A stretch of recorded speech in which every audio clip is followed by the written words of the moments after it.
السلام عليكم. من غير مقدمات كتير أنا اتصدمت حرفيا بين بنتي صدمة عمري، واتحطيت في موقف أكبر مني بكتير جدا.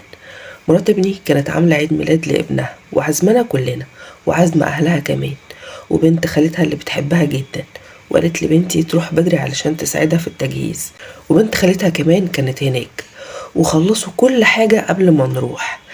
أول بقى ما وصلنا مرات ابني قالت لي إنها كانت سايبة السلسلة على التسريحة ومش لاقيها. فقلت لها طب دوري براحتك وهتلاقيها إن شاء الله، يعني هي هتروح فين؟ وفضلنا كلنا قلبنا الدنيا الشقة كلها، وابني قال نكمل عيد الميلاد وبعدها نبقى ندور براحتنا. والمهم روحنا.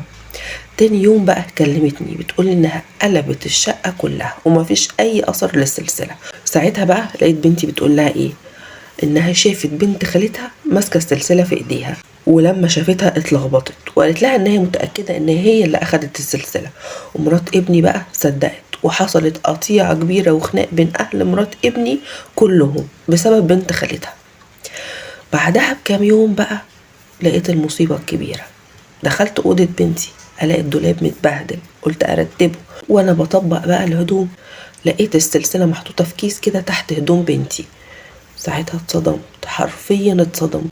الدنيا كلها لفت بيا، ما بقتش عارفه اعمل ايه. ولما واجهتها بقى انهارت بقى وقعدت تعيط، وقالت لي لو اتكلمتي ولا فتحتي بقك يا ماما انا هموت نفسي، اوعي تفضحيني. وانا دلوقتي واقفه ما بين نارين، اسكت عشان بنتي ما تعملش في نفسها حاجه، ولا اعمل الصح وارجع حق مرات ابني؟ انا حرفيا مش عارفه اعمل ايه، ولا متقبله بنتي خالص، وغير كمان البنت اللي احنا ظلمناها دي. انا مش عارفه اعمل.